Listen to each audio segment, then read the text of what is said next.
Hello everyone! What you're watching is an already in progress live stream from a few days ago.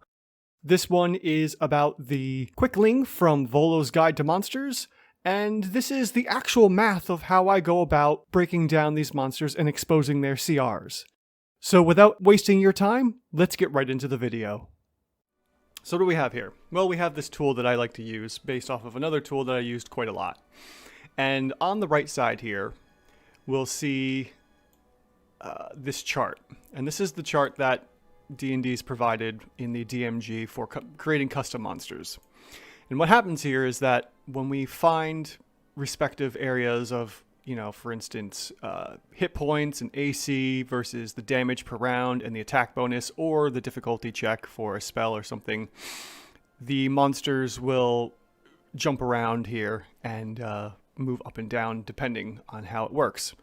So with that, let's get right into actually deconstructing a monster just to see what we've got going on.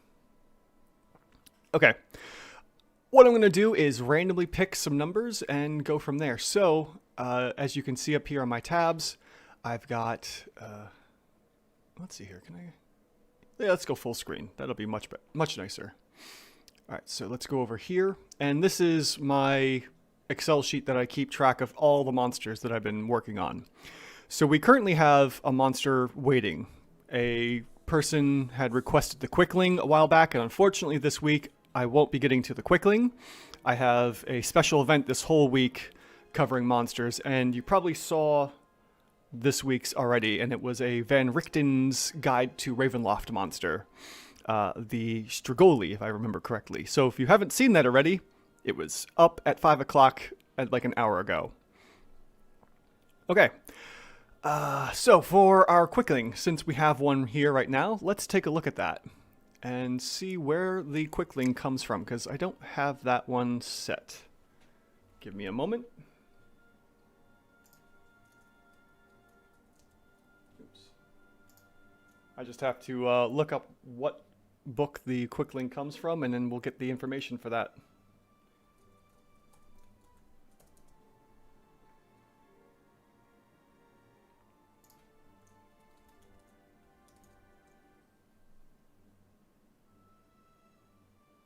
Okay, so the Quickling is coming from Volo's Guide to Monsters.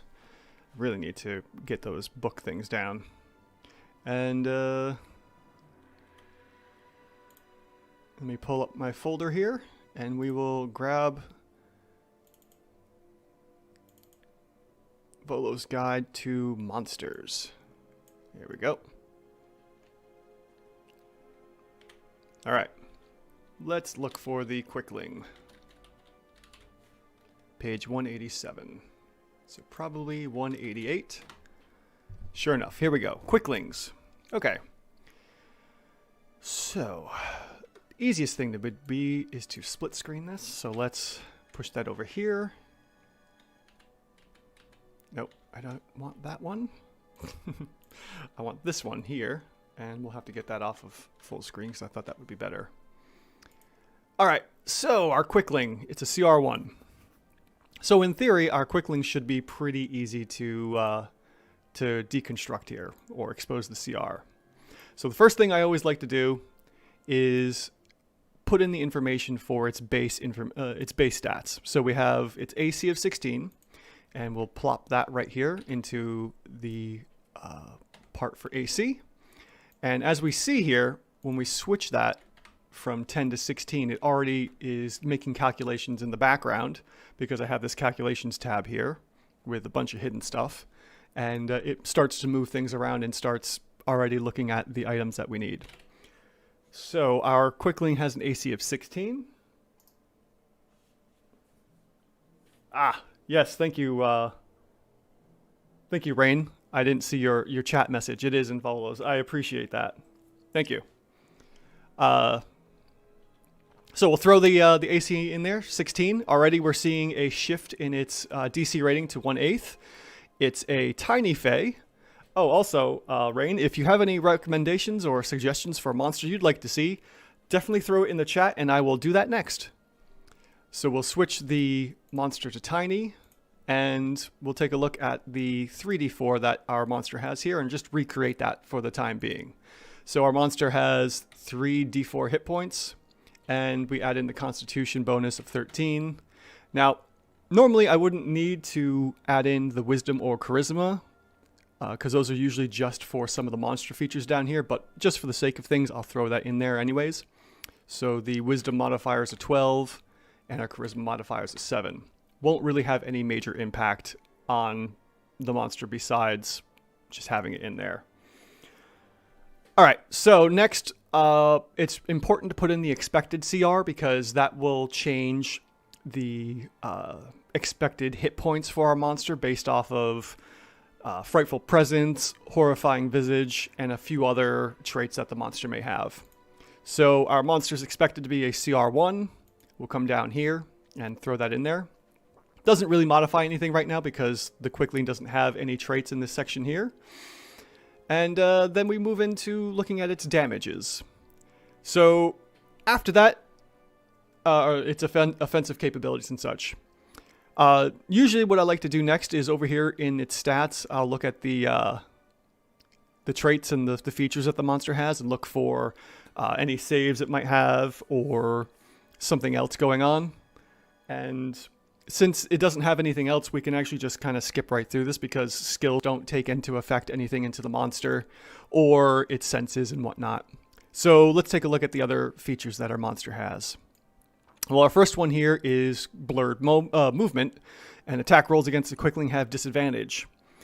Well, that unfortunately doesn't help our Quickling at all, actually, in battle. Yes, it does give disadvantage for attacks because the thing's moving so fast, but it's not really applying anything to the Quickling's offensive capabilities, surprisingly enough. So with blurred movement, we're going to skip right over that, and we'll see, because I've already gone through this before, we'll see that the Quickling actually doesn't make any major changes to it. So the next thing is evasion, and the evasion here, if the Quickling is subject to an area that allows it to make a dexterity save, yada yada yada. Luckily, evasion is in our monster features chart here. So we'll just come right down to evasion, or avoidance, I should say, because it's the same thing here. If the creature is subject to an effect that allows it to take a saving throw to take half damage, which evasion is, we'll check this box here. Come on off. There we go. So avoidance is the same as evasion for this purpose of calculating the CR. So we'll see here when we click the monster features checkbox and we come over here, it shows you right off the bat that the monster is now getting a +1 effective AC increase, which is pretty awesome. So we see that already when we look here at the 16 and then compare it to the effective AC. It's already bumped up to a 17. And as we can see here in comparison of our DCR and OCR, we're already getting some changes from before. All right, so cool. We've taken a look at evasion, which in other terms is avoidance. We can move on to its attacks section. And because our Quickling has multi-attack, it's going to make 3 dagger attacks. So we'll take that into account when we want to take care of damage here. And because it's on an Excel sheet, we can have some fun here, which is great. So just for the heck of it, I'm going to say before we throw any kind of damage into the DPR section of this box here, let's take a look at our dagger. I'll just label this dagger right here. And then in the next box, we'll put in the equal sign to do a variable. So there's an important thing we need to take into account here when we look at this. It's that half damage. All average dice are always at, a 0.5 something. So for instance, the dagger here is a D4 plus 6. So what it's actually saying is that we take the average, which will be 2.5, and add in the 6. So our dagger is actually going to be a total of 8.5 damage. Now, because of the multi-attack 3 times, we'll just go and do this. We'll say like, okay, cool. We'll take the dagger attack, multiply it times 3, and we get our new damage of 25.5. Now, once we have the total amount of damage, we need to round down and remove any excess half damages. So the multi-attack will be doing 25 total points of damage. And we could even do that if we wanted to go back in here and add in the features, say like, okay, let's round down those two numbers, or those two variables. Oh, I missed something here. Oh, I have too many D's. That's the problem. There we go. And we get 25 points of damage, as you can see up here in the preview. And then what we can do is we can either plunk in 25 right here, or we can say, you know, equals the multi-attack. Doesn't matter, as long as we put in the 25 points of total damage per round from our Quickling's multi-attack that it does every round. So in theory, if the Quickling is hitting, and with a +8 to attack, it better be hitting, this Quickling on average is going to be dealing 25 points of damage, which is pretty rough at a CR1. Okay. So the next box down is, does the monster use saves? And I used to pick only I used to pick whatever was the highest amount of damage, and I would then use that. So if it was a spellcaster, or if it had some kind of a spell, I would say, cool, all right, so this is the biggest amount of damage you can do, and we're going to base all of it off of that.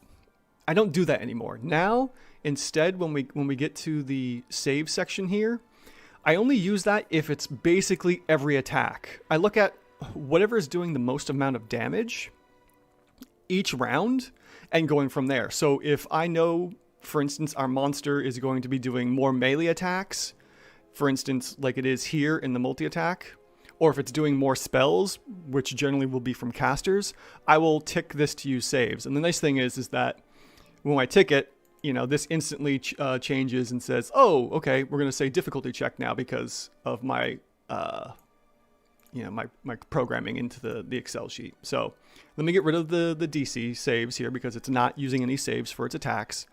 And now we're going to add in its attack bonus. And excuse me, I'm sorry. And as we saw here, our Quickling has a +8 to attack. Right off, I'm going to tell you that +8 is tremendous. It is so huge that I'm starting to favor any kind of weapons that give a bonus to attack rather than just straight damage, because I would rather hit more often and do smaller amounts of damage than having a less chance to hit but doing massive amounts of damage. It's like that death by 1,000 cuts idea. So, since our Quickling, this is the last bit of information we need from our Quickling, I'm going to go full screen just so you can see some changes here. And I'm going to pop in this +8. So let's look at this already. Over here in our challenge rating, our Quickling is already an OCR 3 with a DCR of 1/2. We're getting a CR 2, but that's before we even put in the 8 here. You can only imagine what it's going to look like once we hit that attack bonus 8, which I'm going to do right now. All right, so the changes are immediate. We come back over here to OCR 5, or OCR, the offensive combat rating, or excuse me, the offensive challenge rating, and it jumps up to a 5. So how are we getting this? How is this Quickling getting an OCR of 5, resulting in a challenge rating of 3, when it's supposed to be a challenge rating of 1? All right, well, this is where this chart comes into play. And this is what I base a lot of this information off of. First we take a look at the damage, okay? Our damage is 25 points per round. So we'll come here to this column, and we'll come all the way down to where 25 points of damage is. Cool, here we go, 25. It's in this area, and we come all the way over, and we find that it's a CR3.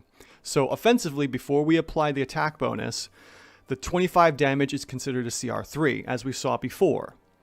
Now, 25 points of damage is expecting an attack bonus of 4. Our Quickling has an attack bonus of 8. This is already, you may be seeing why this is important and how crazy this gets. The CR8, or excuse me, the attack bonus 8 is +4 over the expected attack bonus here. Let me highlight some stuff here just so we can see what's going on. I'm going to give that a light red. Okay, so the damage is supposed to be 25. It's expecting a 4, but it's got an 8. So because of that 8, we divide that in half, because every 2 points it's higher than the expected, we move it up 1 whole CR rating. And because of that, it jumps up from CR3 all the way up to CR5. So this is why I was saying before that I would rather have weapons that give me a lot of chances to hit and increasing that chance to hit, rather than having, higher damage. Higher damage is great, yes. But if you have low chances to hit, it's going to drop it down. And I can show you that in a minute with other monsters, or as an example. So, we come across to over here the 3, and our OCR is a 5 because of that increase from the 8. So let me just mark that for the fun of it. And then also let's go back to the DCR and explain that a little bit as well. So the DCR is a 1/2. How do we get the DCR 1/2? Well, we do the same as we did with the offensive. We take a look at the DCR, or we take a look at the hit points of 10, and we find it on the chart. So we come over here to hit points, and we come down until we find 10. Now this is the weirdest thing here. 10 is considered a CR 1/8. Oop, don't want to drag anything by accident. So 10 hit points is considered a CR 1/8, right? It's expecting an armor class of 13. So let me go and highlight this. And I'll use the blue over here. It's not going to come through. It's not going to come through because... All right, I know what I can do. I'm going to use the borders. All right, we'll do this, and then we'll do like that, and there we go. Okay, cool. And let's reset those two as well. Just give me a moment while I get rid of that stuff, and I'll highlight those in red.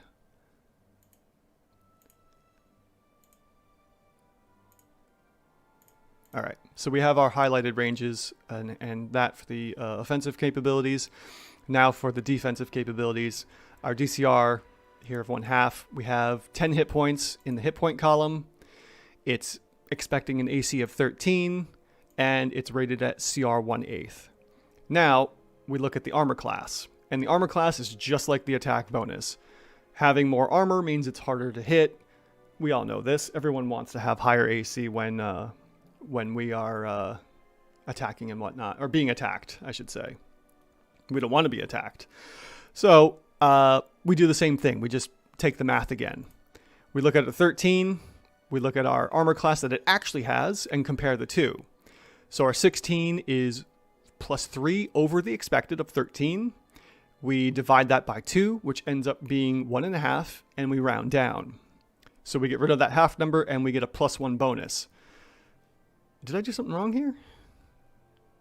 Oh, right. I forgot about the avoidance of being able to avoid magic. I'm sorry. This is why it's important to look at this column here for all the effective and average changes. It just so happened that the damage worked out in my favor. So, I'm sorry, 17. We compare the 17 over here to the 13 over here. I want to try something real quick. I don't know if it's going to show up, so give me a moment while I wait for latency. Let's do this. Get that light shot going. And let me see if I can draw this out. Now, bear with me for a moment while I wait for the stream to catch up. Oh, perfect. It's working. Okay, great. So I don't even have to do the borders and whatnot. I can just draw on it like this. All right, so we have the 17 here. We have the expected here. And because, just draw some arrows, we are comparing the effective AC changes to the expected AC of 13. That's a 4 difference. And again, we divide that in half. That's +2. So our, let me get rid of all that. our 1/8 shifts 2 places up to 1/2. And that's why we end up with a DCR 1/2, even though it's got miserable hit points. Cool. I was hoping this would work so I can draw. I gotta find a better way to draw on the screen while streaming. But yeah. So there we go. Our little CR1, as per the rules in the Dungeon Master's Guide on page 279, is actually a CR3 as far as I'm concerned. So the question is, do we modify the Quickling, or do we just redraw it as a CR3 monster? And there you have it. That's how you break down and expose the monster's CR values. If you like what you've seen, hit the subscribe button down below and give the video a thumbs up. I post daily, and until next time, thanks for watching.